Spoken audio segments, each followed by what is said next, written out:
find ways to have them brought to you. And remember, wear a cloth face covering when around others. For more information, call Seattle King County Public Health at 206-477-3977. That's 206-477-3977. Lock in fresh juice with the newest hip-hop and R&B. Every Wednesday night from 9 to 11 p.m. on Rainier Avenue Radio.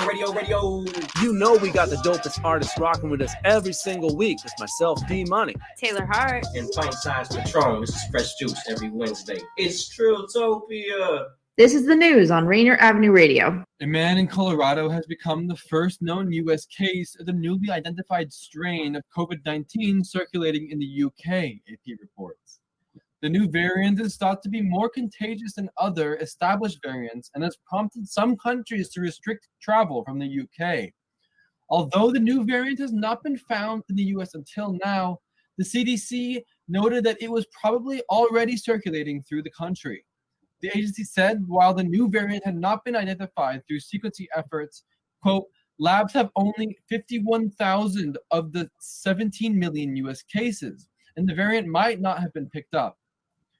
Detection of this new variant in the U.S. comes as COVID-19 continues to spread seemingly unabated.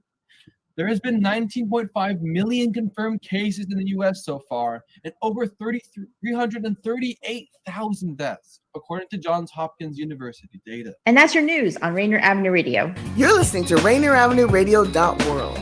Check us out on social media, Facebook and Instagram, RainierAvenueRadio.world, and on Twitter at RainierAvRadio.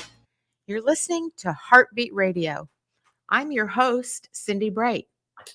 Heartbeat Radio is a conversation aimed to take the pulse of corporate America. Opportunities for people of color, we're getting lost in the shuffle of change.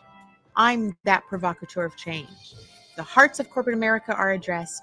Access and opportunities will be accelerated for all people.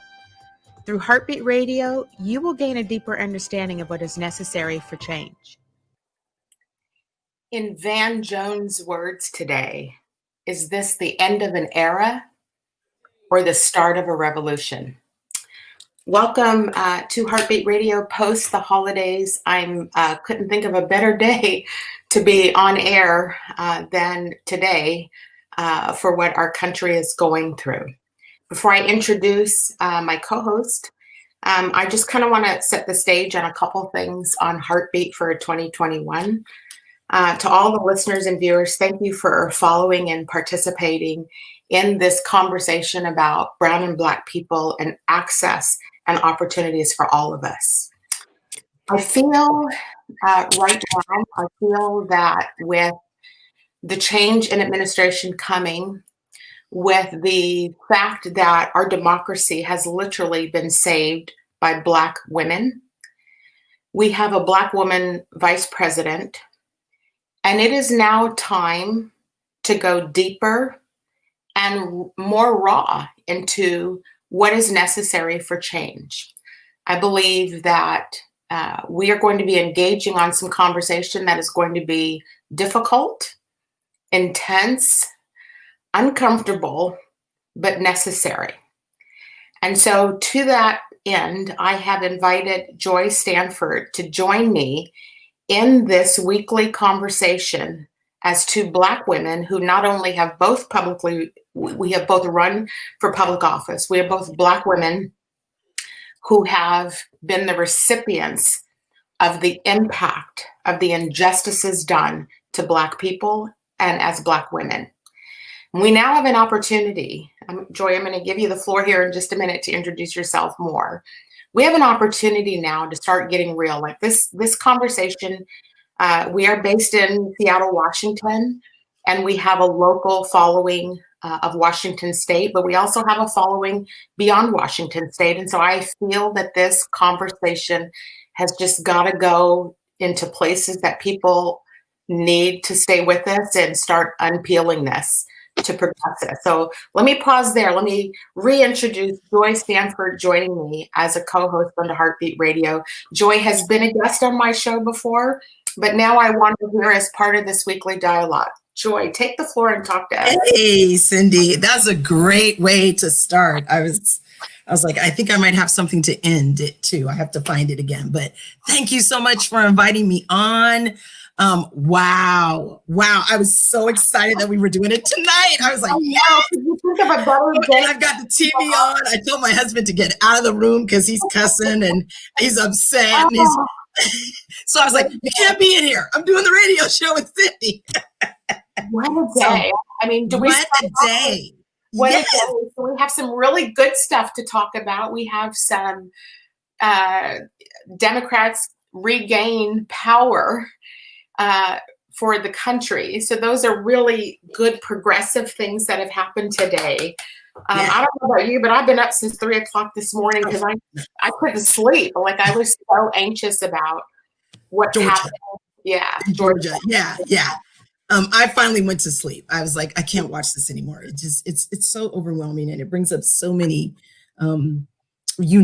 as women who run for office here in Washington State, it just brings up so much, And so I want to make sure that we are honoring, like you said, the Black women, particularly Stacey Abrams and her crew of women who brought it for us here in our country to get across that finish line. Our two new senators from Georgia, Senator Ossoff and Warnock. And so yay, but they did it with a crew of people. And I want us to remember, when we say it takes a village in our community, it takes a village. And so it was many Black women, it was many grassroots folks that were helping push those two. Phone calls from around the country, people I know right here in Washington were making calls in Atlanta, in all of Georgia. But it was nail biting yesterday. And I'm like, this is why we have to honor Stacey Abrams and those folks who did this. Don't tell me Black voices don't matter. And don't tell me that Black women don't matter. Because when we come to the table and we come to an issue, we're going to bring it, and we're going to bring it hard. I think a lot of times what people don't realize, I'm looking at myself. This is hard to look at the camera and you see yourself because it's different than Zoom. And so I feel like I look different on this camera. I feel like what are we doing? People don't, or let me say it this way. I think people not diminish, but downplay how much work goes into, from Stacey Abrams' perspective, getting voter suppression, going into these rural communities and helping the Black vote and the Black voice be heard. Exactly. We're doing Heartbeat because this is about Black voice to be heard. And so there are many ways that we need to start advancing issues that impact us. And we now have a window, and I'm going to call it a window because it's not a door. It's not a door. It's a window of opportunity. And so there are two things I will say are necessary for us to do. One is to unpack what's really going on. And I mean, getting very specific about behaviors and things that are happening here locally across the country, things that happen to us in corporate America, my book, all those things that we talk about. I want to talk about that. And then I want to mirror that with why this is so important, that this is not just for the benefit of Black people. This is for the benefit of all people. Yes. So would you agree that's a necessary thing we need to Absolutely. And I'm glad that you used the word uncomfortable, because I've said this in several interviews. People have interviewed me over the last, month, particularly earlier this week, Monday. And I said, those are the uncomfortable conversations that need to be had. I'm never afraid of starting them. I'm less afraid now. It's something to be said not to win your race and have the handcuffs come off. And now you can say whatever the hell you want to say. Well, I've been there for 2 years now, Joy. So, I give 0 Fs now about the opinions of people that don't walk in our shoes. Right. The opinions, I've said this publicly, like opinions require no knowledge, no education, right? They have people who don't walk in our shoes let's just be clear. The two different Americas that we live in were on full display. They're on full display today. Right now, I'm watching it. I have it on. So I'm watching the floor and the Senate. I'm watching the House and the Senate, which I'm like, why are we still discussing this?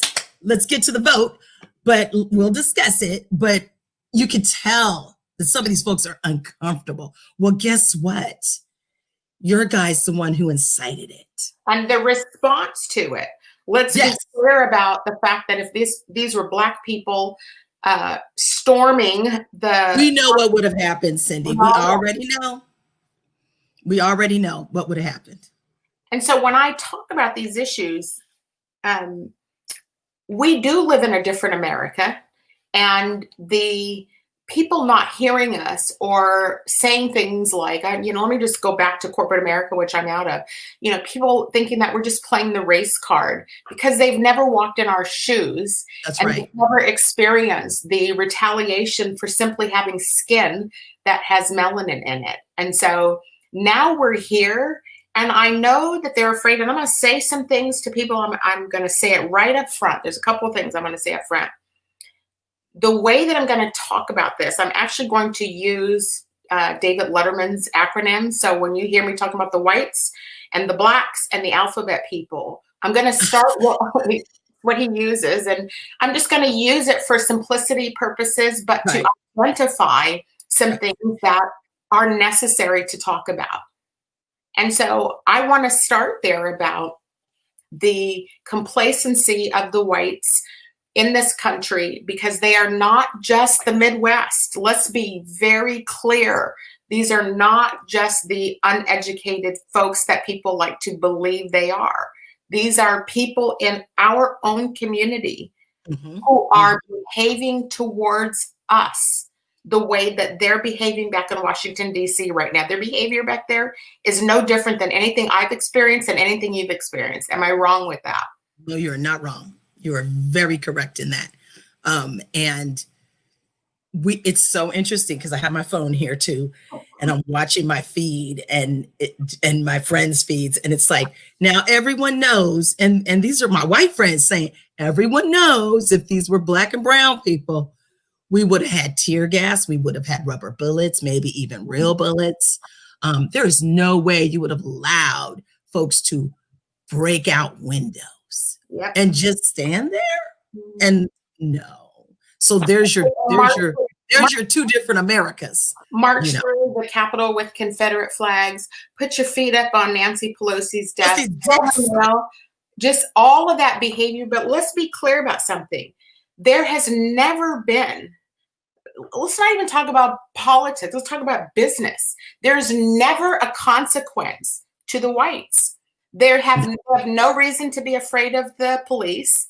They don't understand the movement to defund the police because they have been protected by it, the very people who wear the uniforms that murder us in the streets. Right. And so this disconnect, even in progressive Washington, let's get into Washington State, because I believe we have leadership in this state who wants to do the right thing. I do. Correct. I would agree with that. Yes, absolutely. And so I think that's a huge step for people to even acknowledge and ask the questions. Whether they hear the answers or not is debatable, but it's progress from my 3 decades of being in corporate that people don't even want to hear the truth. So we're at least asking the questions, the right questions as leaders of Washington on what do we need to do. Now, I'm going to highlight something today that's going to cause some uncomfortableness, but I'm using it to illustrate what is actually happening, because I'm going to focus on behaviors, and I'm going to focus on politics for a minute because it's where changes are necessary to be made. Okay, so I'm going to call out, there is a local, the key. So here, 2021 is where we have all of the school boards, city council races. Municipal races are happening, yes. And so what was happening in December is the King County Council has a position, I think it's the district is the 5th district, but it is held by a Republican. And so we have a very ambitious white woman with the D behind her name, is a Democrat, is married to an elected official here in Washington State. But over the last few weeks, there has been such egregious behavior by her behind the scenes to try to lock up that seat.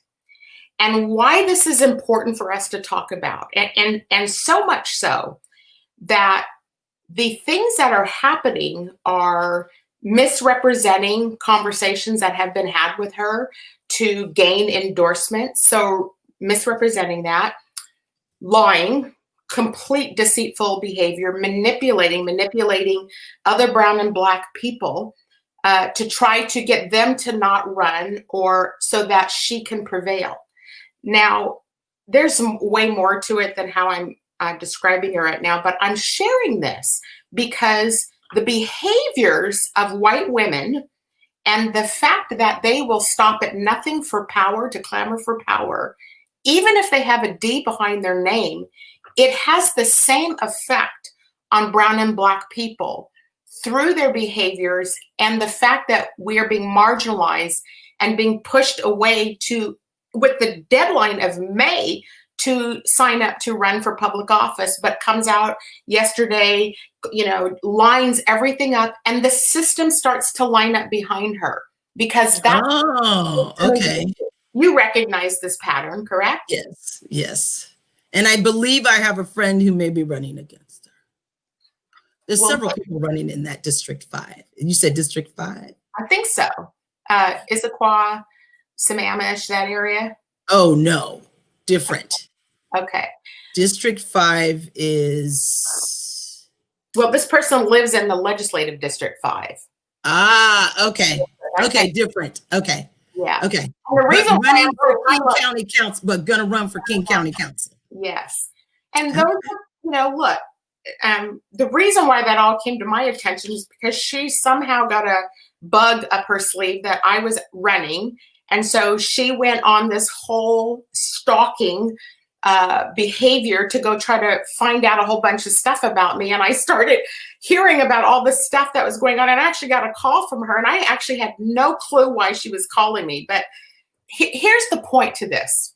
The point to this is, if we don't start in our own house as Democrats, like, what is the saying that you can't heal in the same environment that you got sick? And so we can't take for granted that we've won the Georgia Senate seats, that we have a president and vice president, because the only thing we've done is incent these people more to come at us more. And if we continue to play in the same environment and promoting people who are sick and carry the sickness, we're not going to prevail longer term. Right. And I was thinking about that today. I said to myself, we have to start now for 4 years out. Correct. We have to start now for 2 years out. For 2 years out. I just lost my race.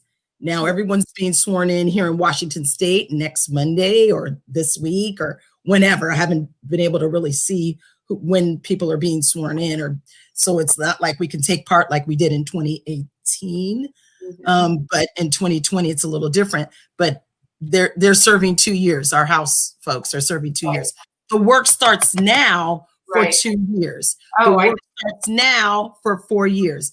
Looks like Lisa got it. The Region 3, King County Council Region 3. Okay, yeah. So let me make a call out right now, since Lisa just identified that if there are any of our listeners, brown or black people, who are interested, it's a red area and we need to flip the state, or flip that seat. That seat is currently held by a Republican. 15 years, is that right? Yes. But we can't put another bored housewife into those seats. And I like that. Because once they get in, you can't get them out.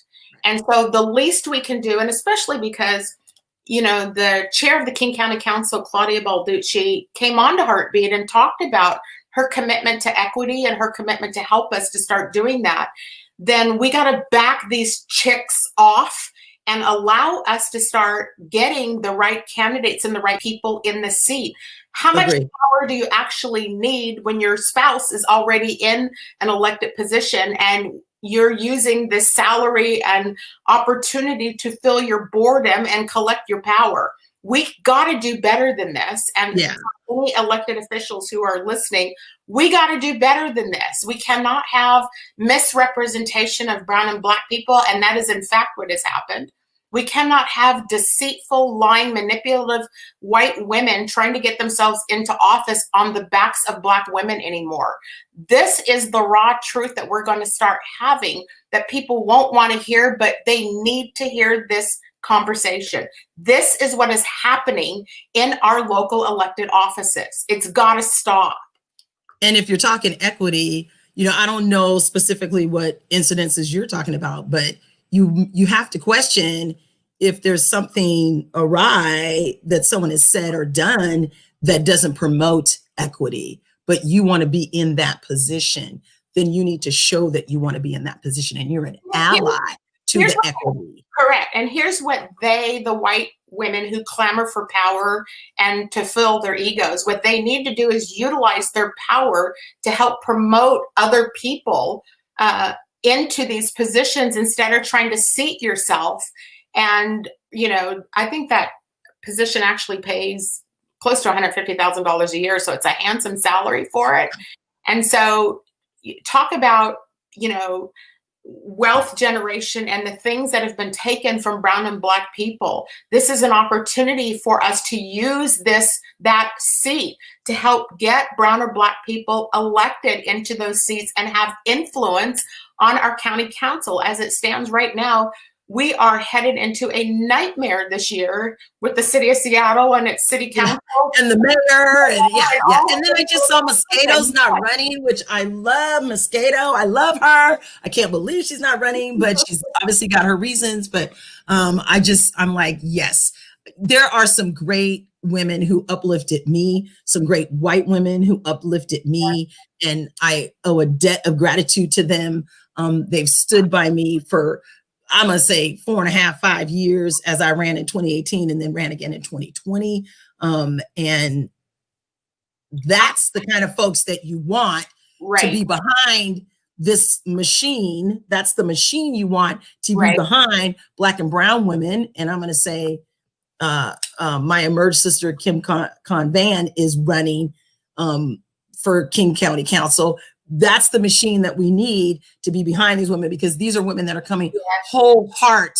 When we run, we're not running for power or money, or we're running whole heart for our community. We're running to bring about change in our communities.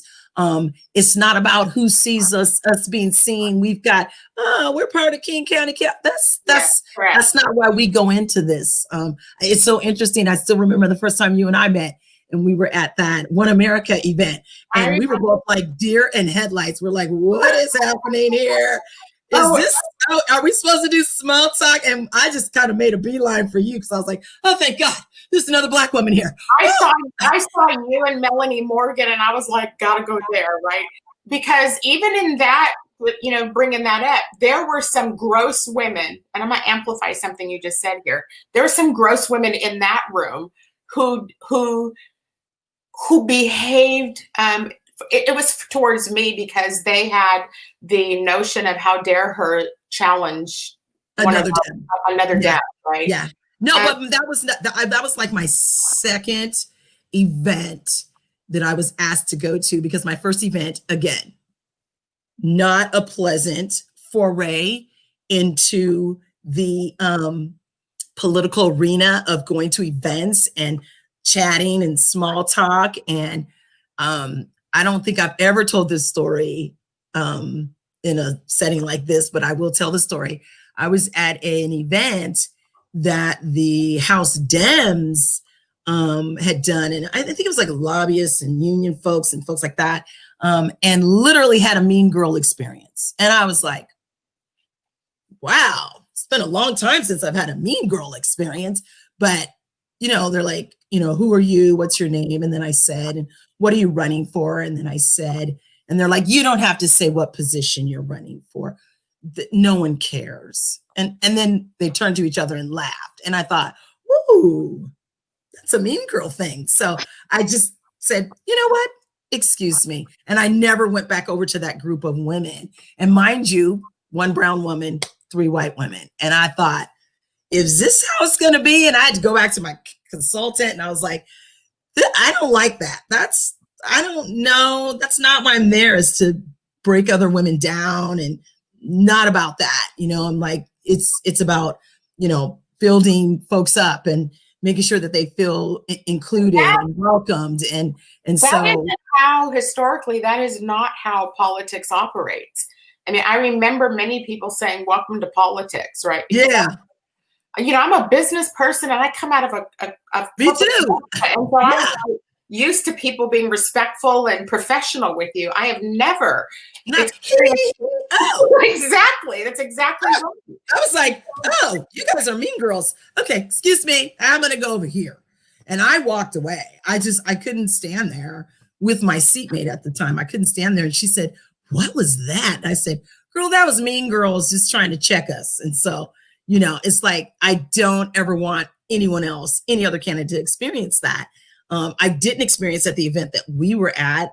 There were more people, more brown folks in that room, and more people asking and really wanting to know who I was and why I was running, and then them announcing all of us running and that we were in the room, and Pramila Jayapal being there, and it was just like a different experience because you were taking on a Republican. And so yes, when you take on Republicans, then you will get the lining up. When you don't take on, and why this is important to talk about, it's not the first time we've talked about it on my show.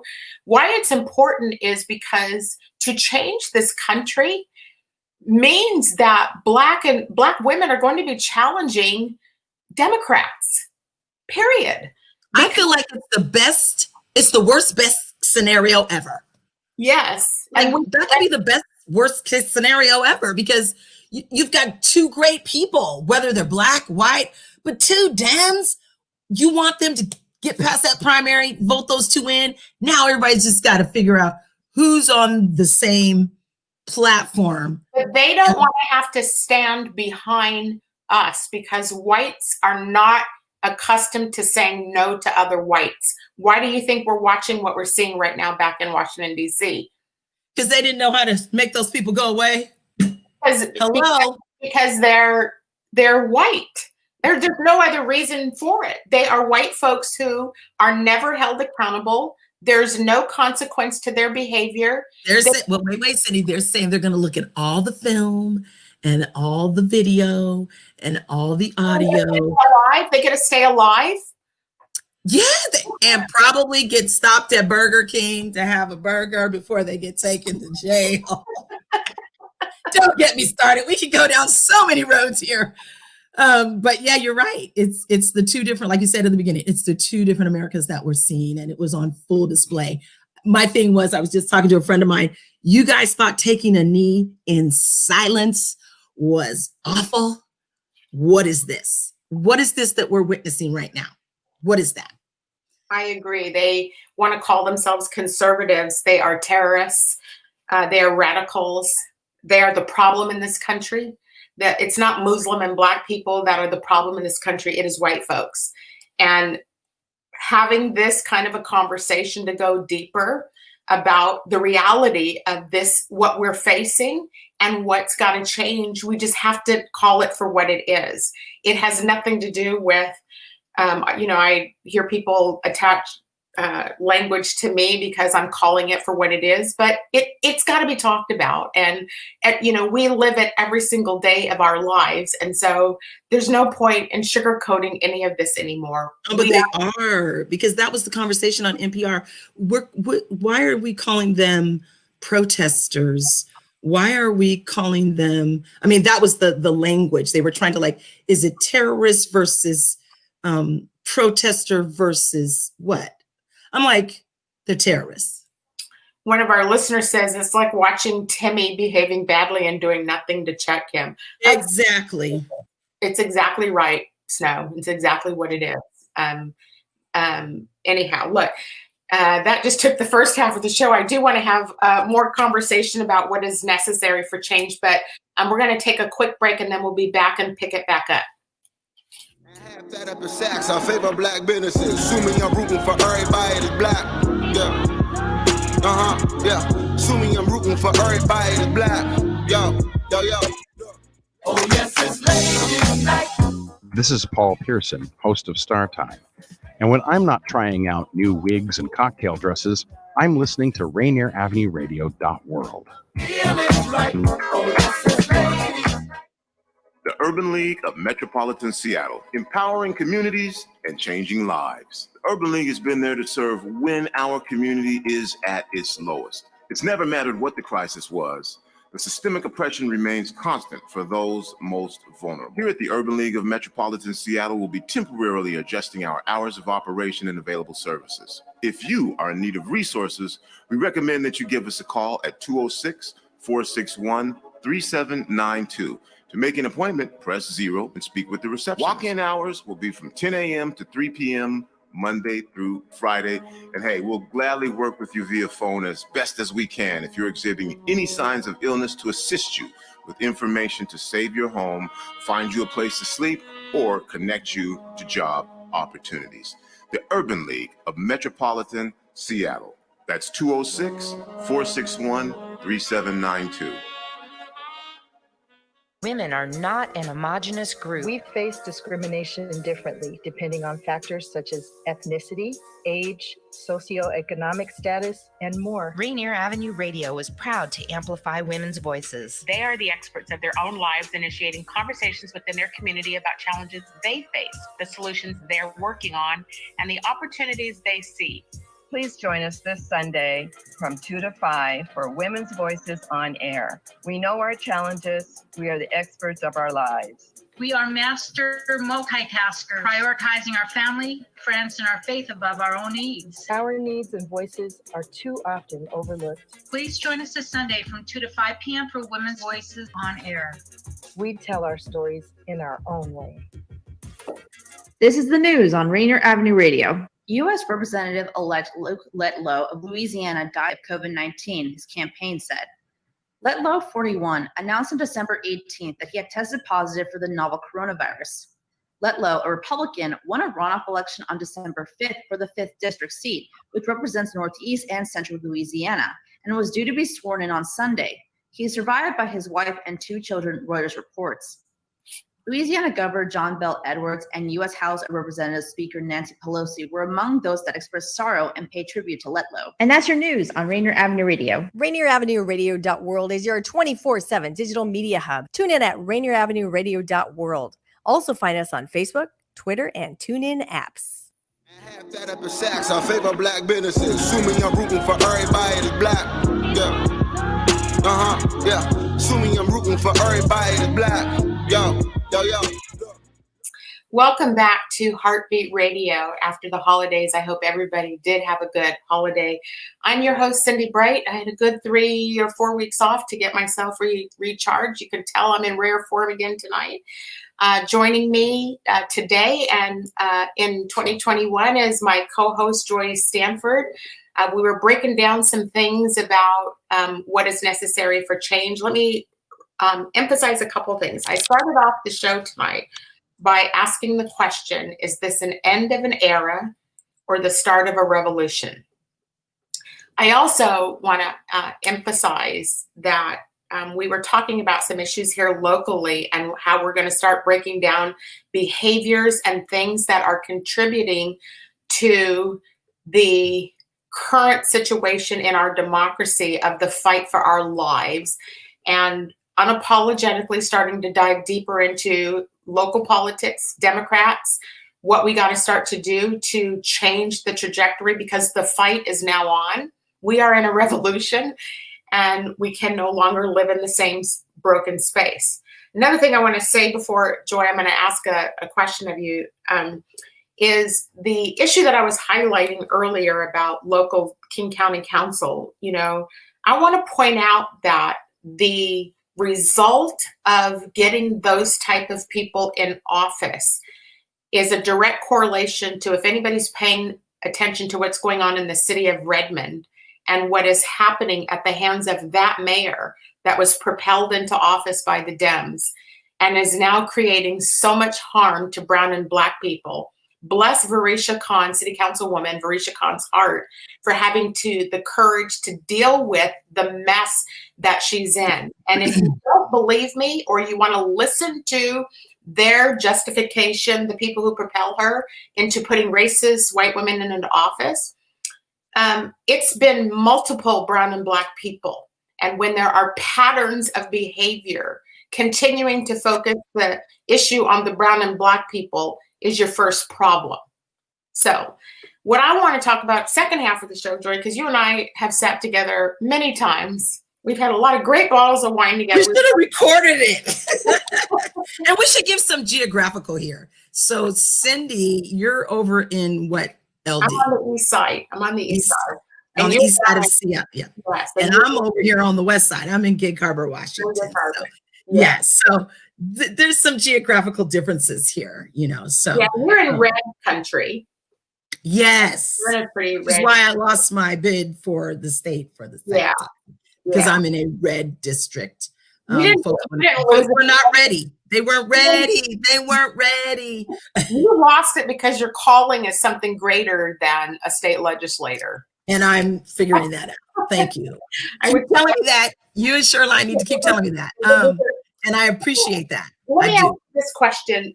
You know, what issues do you think the legislature, let me say, I was going to ask, do you want to talk about what the Washington legislator should be focusing on, or should we talk about what the national Black agenda should look like going forward? The national Black agenda, because then states can come and adopt that and incorporate that into what their state is trying to focus on. First of all, everybody's going to be focused on recovery from the pandemic and making sure that we have what's right. And I'm going to say, and probably Biden and Harris are going to reinstitute the group, the pandemic folks that got dispersed because of our current president. Let's reinstitute that group and that department of people so that we have folks on the ground ready to do the work, like President Obama had around pandemics that we're in right now. So I think that's going to be the first agenda item for our whole country. Moving into the Black agenda, making sure we have folks like Stacey Abrams, who is just, she's setting the example and the standard for how we need to, like you said, propel Black and brown women, particularly, not just women, but women, since we're two women talking, women into those roles where we never thought we could be. I didn't grow up, I don't know about you, thinking, I know, I'm gonna run for House of Representative in my state.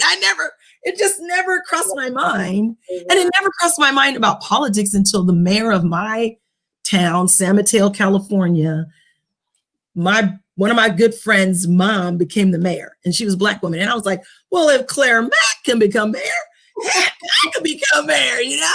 And it was just this thing, like she just promoted excellence and she promoted education. And I was like, okay, I'm doing it. I'm finishing my degree, and so in doing that and then moving and then life happens, now I find myself in Washington State and I find myself people asking me to run for office. And I was like, oh no, I am not poised to do that. That's where we have to ask a woman more than 11 times. I think they asked me more like 27 times if I'd run for office, because you don't ever think someone like me that looks like me or has my background or my lived experience can do that. But look what we have. We have the most Black women ever elected to our legislature here in Washington State, which thank God. And they're coming with their lived experience and their knowledge and their skills and everything that makes them who they are to do right by every single person, not just Black people, but every single person. More so for Black folks, because we need equality And so I'm super excited about the future, and I'm super excited about, I'm hoping they're going to be focused on racial justice and housing and homelessness. And I'm going to suggest a few things, right? A couple things I'm going to say. You got a list? Right? You got a list. What are you drinking? Water. My friends are at home drinking Maker's Mark. I'm drinking water. I'm going to say a couple things. One is that, Joe Biden and Kamala Harris appeal to moderates, and the Black agenda is not going to look like moderate. It's going to be way progressive. Well, yeah, they will characterize it that way, but it's only characterized as progressive and left because it's to give Black people the same things that the white folks have. So in essence, it is moderate policy that we need to have, but because we are going to help aiming to help brown and Black people, the safe zone that politicians have traditionally played in won't advance us. No. And so my thoughts about the things that they need to start focusing on, I mean, the first one, I know Biden doesn't like to use the term defund the police, but they got to do something about the murders that are happening at the hands of police officers. That is definitely got to be. We've got to have some accountability. Absolutely. Some accountability. I'm going to suggest this, that there has to be legislation that makes it a crime for these white women to be calling 911 on unnecessary situations that escalate out of control. They have to start focusing on where the problem is instead of just trying to talk about criminal justice reform and all that's necessary, but that's just BS to keep things in the same spot. So again, how I started the show, we're going to be a lot more real about the things that they need to deal with. So let's make it a crime for these women to be calling 911 on people having lunch, barbecuing in the park, and watching the birds and the dogs off the leash, or oh Lord Jesus, all of that, right? That's number one. Number two, they got to deal with money for brown and Black people, and so that generational wealth. Correct. So that is corporate America. And so we got to deal with the tax system in this country that is allowing profit on our backs while we are put out in the street and not being afforded opportunity and access to wealth. That is, those from my perspective are the two main things that we got to get under control: murdering and the people who are causing it, and two, money back into our pockets. They have put us all, putting people in the street, making us sick, not giving us health care, all that is all about money and access. But what about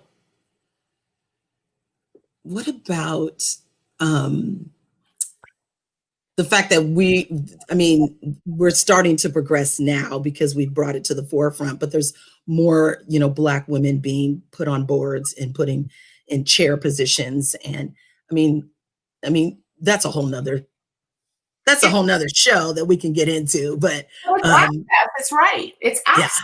Yeah. People don't know. Let me give some people some data points because, the benefit of me being in corporate America and human resources for 30 years is I saw a lot and had access to a lot. Let me explain how board seats are transformational to generational wealth. I bet people don't even realize that some of these major corporation organizations with publicly traded boards, many years ago, the salary for being on a board seat was $250,000 a year. That's just for the board. Okay, I didn't know that.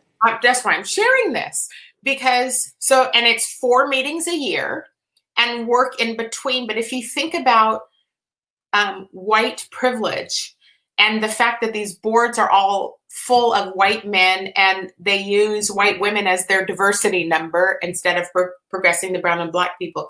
Think about, in addition to your salary, you're drawing another $250,000 a year. And in many other companies, you're getting equity from the companies. You're getting stock options and all the things that create wealth.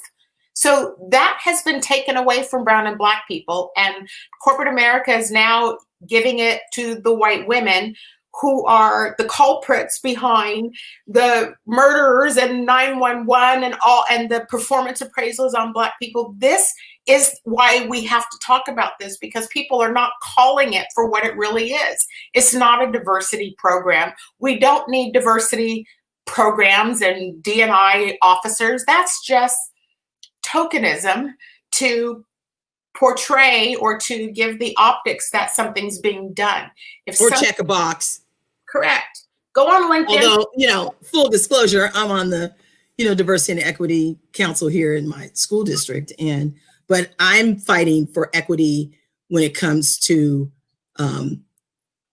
curriculum, when it comes to hiring teachers of color for our students, because you want some of your students or your teachers to look like your students. And so we don't have another generation like my son's generation who say, the only black teacher we had, Miss Joy, was you. I'm not a teacher. I'm a substitute teacher. Yeah. And I was the only teacher of color that you've ever seen step into a classroom. That's pitiful. So that's why I fight on that council for that. What do you think about the public education here in the state of Washington for brown and black kids? We can do better. That's what I'll say. We can do better. I'm in a district that's not by any means diverse. I sit in a district where when my son was a senior, I think I was one of 14 black and brown moms. And I knew that. And I think it's just black moms. I think I was one of 14.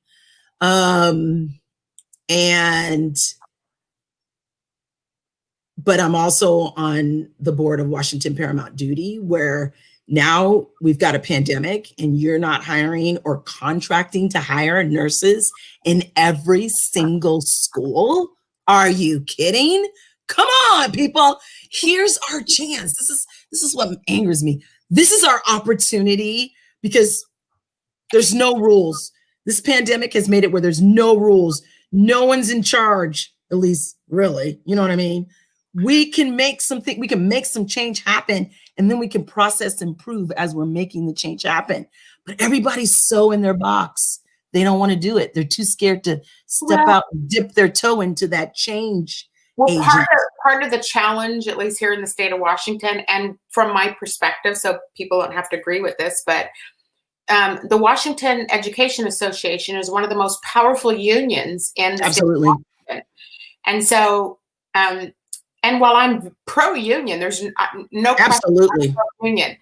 But if your union is strong and the focus is on the money into the union and paying teachers who should be paid appropriately, right, but it's at the cost of brown and black people's education, and the data shows they're failing.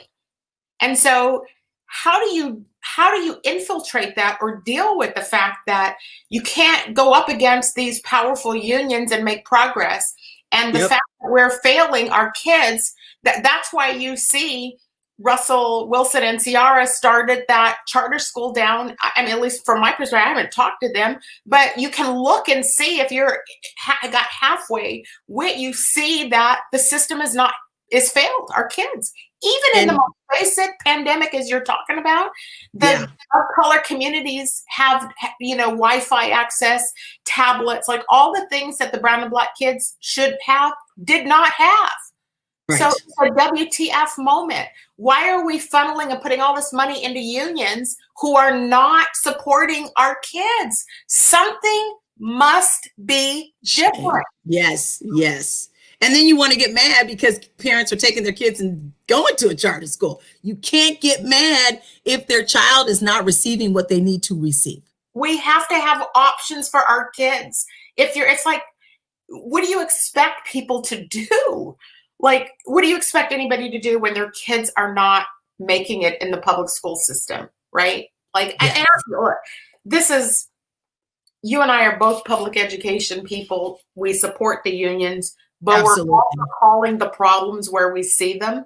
And Absolutely. So this is part of that conversation to progress us to go into this new world of revolution. We can't continue doing the same things. It will not work. And now is the time to make a change. We have the opportunity. The window is open. So let's go through. And I keep saying that, especially about our education. I'm like, leave teachers alone. Here's your moment. Leave them alone. Why are we testing? Why are we grading? You know what we should be doing? Checking in with our kids. How you doing? Do you have what you need? Is there anything that the school can help you or your family with? Is there something that you're not getting that we can help you with? That's the kind of community we need to be. Stop testing. Stop all that testing. No one wants all that testing. Living on the east side, my son went to Bellevue High School, so I am connected to, teachers. We played them in football. I remember. No. And when I see some of the things they say, it's no wonder, Bellevue school system is being called publicly on racism. And I've seen the stuff coming out of their teachers' mouths. They have no clue about brown and black kids. And that's not just Bellevue. When you have teachers saying, comprende, do you understand me? Comprende, excuse me. I'm going to need to see you in the principal's office. Don't get me started. I'm like, that's not right. And that's kids telling other adults what teachers are saying. Yeah. That's what's happening. That needs to stop. That's back to my earlier point about you don't have to wear your pillowcases into the classroom, right? You don't have to wear the pillowcase in the classroom. They're there.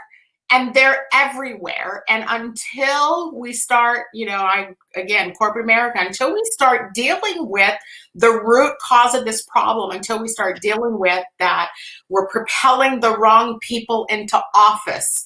We have an engine that is keeping the right people out and rewarding the wrong type of people to get in. We're promoting teacher pay over student success. And, that's a union issue. Money for the whites. That's what it nets out to be. And so here we are. We're in a new inflection point.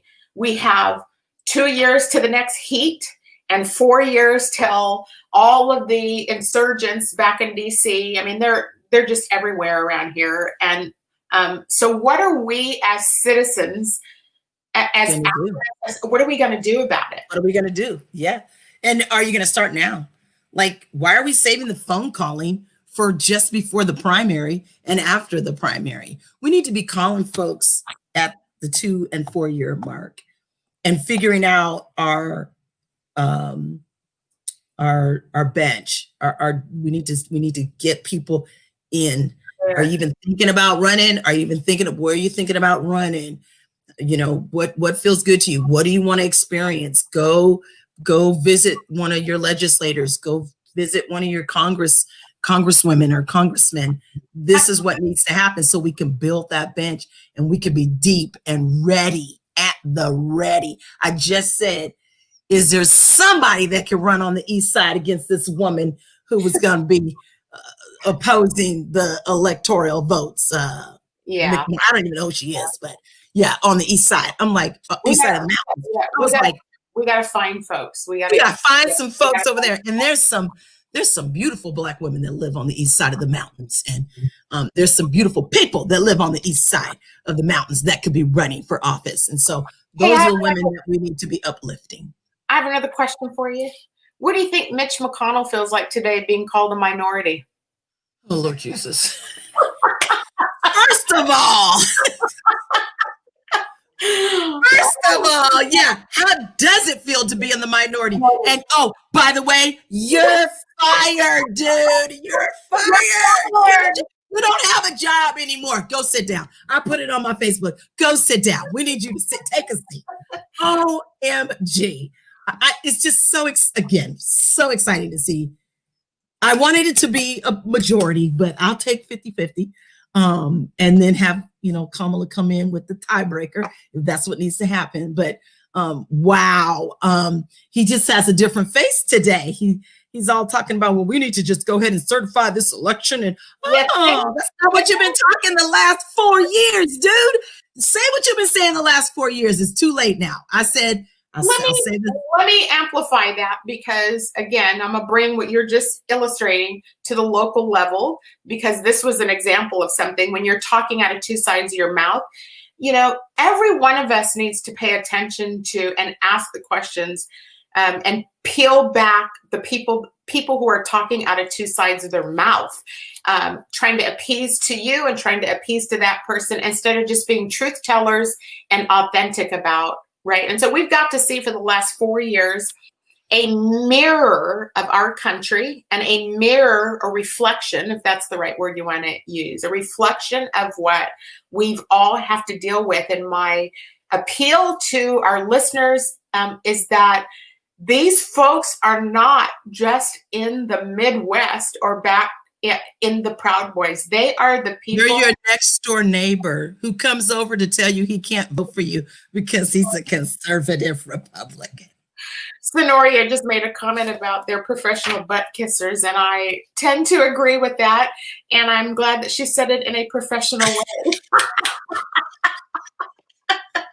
Oh, Sonoria has contributed a lot. I love her. I don't even know her, and I love her. She's contributed a lot tonight. But I mean, come on. We need to look at people for what they are. Are they genuine? What are their why are they doing what they're doing? Like I said earlier, the women who voted into our new legislature, the Kristen Harris Tallies, the April Burrs, the Jamila Taylors, the Melanie Morgans, the Deborah Intimans, those women are not there for themselves. They're not there, oh, this is a stepping stone. I'm going to be congresswoman, or I'm going to be president or vice president. No, they're like, I'm working right here for my community. This is what I'm doing. I'm working for my community. In whatever years that I feel like maybe the next step is that, I might take that. But you know what they're also going to do? They're also going to turn around and figure out, where's my deep bench that I can turn around to and say, I'm thinking about going into the next level. Who's going to run in my spot?